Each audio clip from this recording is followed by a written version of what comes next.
Hello everybody, and welcome to this short discussion on beta-glucan testing. My name's Greg Cobbold, and I'm a member of the clinical team at Associates of Cape Cod. I've worked in ACC's clinical division for the last 4 years now, and was involved in pre-launch and launch activities for Fungitell STAT in the UK and Ireland. The use of β-D-Glucan testing has grown rapidly in the last decade, with many centres using a beta-glucan result to augment their patient care. However, turnaround time for results is often longer than 2 days. The solution is our new single sample format beta-glucan test, Fungitell STAT. In this presentation, we'll have a short introduction to beta-glucan testing, review the Fungitell STAT method, examine some clinical data, and address the comparability between Fungitell STAT and Fungitell. Beta-glucan testing, used as an adjunct to diagnosis, can detect invasive fungal disease up to 10 days earlier than traditional culture methods, allowing prompt, targeted antifungal therapy. We've also seen Fungitell used to identify patients who may be receiving antifungal drugs inappropriately, patients where drugs are being used empirically or for prophylaxis. The high negative predictive value of Fungitell gives centres confidence that a negative result likely means no invasive fungal disease is present. This has led to significant cost savings to the institution. Fungitell detects the majority of clinically relevant fungi, including Candida, Aspergillus, Pneumocystis, and Fusarium species.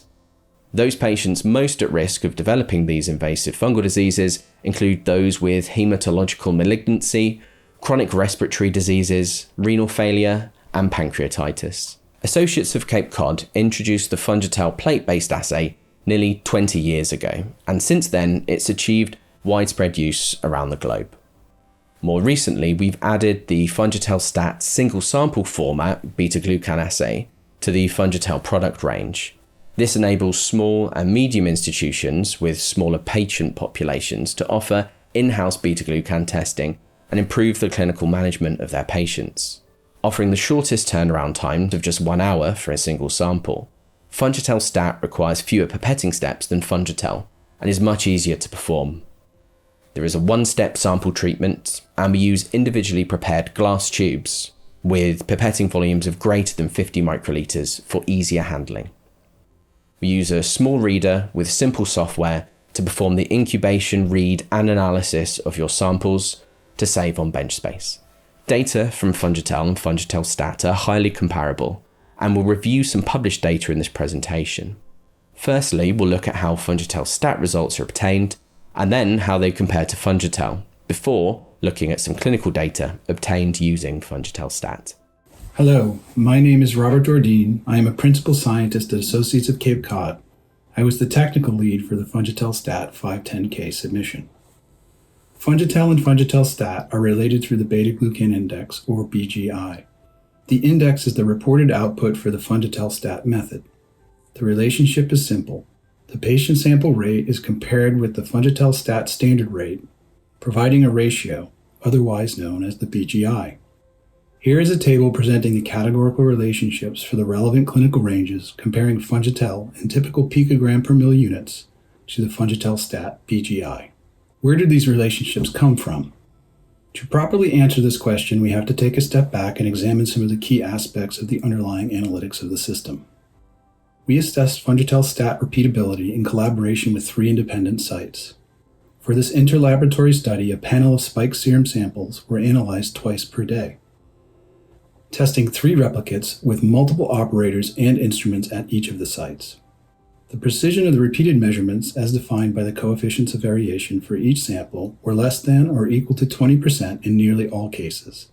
Consistent with the Fungitell methods, the negative samples, less than 60 picogram per mil or less than or equal to 0.74 in BGI units, generated the highest CVs. It should be noted that most samples generated CVs well below 10%, with 94% of the replicates N equal 3 at 10% or less, and a mean CV in the dataset of just 4.9%. These data are summarized in the table and histogram presented here.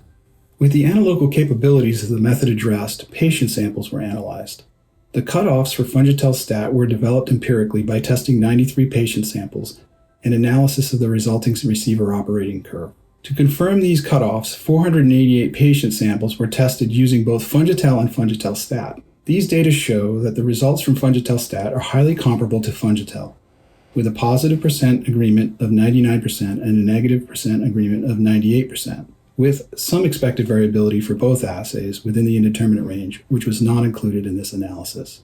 In addition, for samples with numerical values within the range of the typical Fungitell curve, that is 31 to 500 picograms per mil, of which there were 266, the correlation between methods is high, with an R value of 0.92 for a linear model. Those interested in more detail on these and other values presented above should consult the recent publication in Medical Mycology, Volume 59, Issue 1, January 2021, pages 41 through 49. We will now transition to a few small retrospective comparison studies using Fungitell STAT. Hello, my name is Lewis White, and I'm a consultant clinical scientist and head of the Public Health Wales Mycology Reference Laboratory based in Cardiff. Today I'm going to talk to you about the clinical performance and the applicability of the Fungitell STAT assay for the detection of 1,3-beta-D-Glucan in serum samples. So in Cardiff, we were asked to perform an independent assessment of the Fungitell STAT assay. We performed a 3-phase retrospective evaluation of the STAT assay when testing serum. Originally, all samples had been sent for routine Fungitell beta-D-Glucan testing using the existing test. At that time, all samples were tested in duplicate, and all samples had a coefficient of variation of less than 20% between replicates. We performed 3 phases: a phase 1 trial, which was a case control study, a phase 2 trial, which was a consecutive cohort study, and a phase 3 trial, which embraced the COVID-19 pandemic, which hit while we were actually performing these evaluations. And this again took the form of a case control study. Combined testing, when we put phase 1, 2, and 3 together, in the situation, we've got 220 samples from 208 patients. We ended up with 68 cases of invasive fungal disease and 122 control patients. Quantitative agreement for phase 1 and phase 2 only was good. As you can see here, comparing STAT index value with Fungitell concentration, generating a Spearman's coefficient of 0.97. Overall qualitative agreement across all 3 phases was again excellent at around 92%, generating a kappa of 0.85, which represents excellent agreement. In terms of overall combined clinical performance across all 3 phases, we have a sensitivity of around 81%, and a specificity of around 90%. And so overall, when we consider indeterminate results as negative, the performance of the STAT assay is comparable to that of the original Fungitell test. And when we compare this with sort of meta-analyses for the original sort of beta-D-Glucan testing, as I mentioned previously, coming in with sensitivity and specificity of around 80% for both parameters, you can see that the combined clinical performance is comparable and it remains a useful test. We'll now look at performing the Fungitell STAT method in a little more detail. Fungitell STAT uses a small incubating tube reader and beta-glucan analytic software for analysis. Once you've entered your sample information, the instrument and software are ready for your samples. 50 microliters of serum is mixed with 200 microliters of alkali pretreatment solution, covered and vortexed for 10 seconds.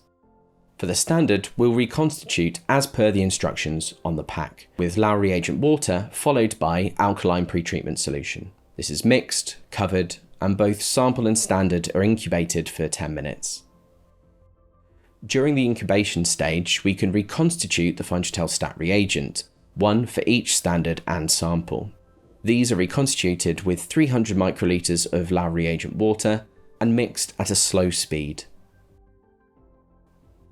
Once the incubation stage is complete, samples and standard are removed from the instrument and vortexed to mix.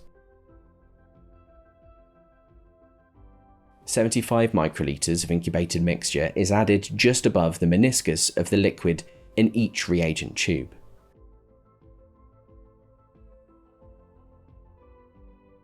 These are then covered, vortexed on slow speed, and inserted into the instrument to start data collection. After 40 minutes, the test is complete and a report is generated. Thank you for your attention. If you'd like to learn more about Fungitell and Fungitell STAT, You can find additional information on our website.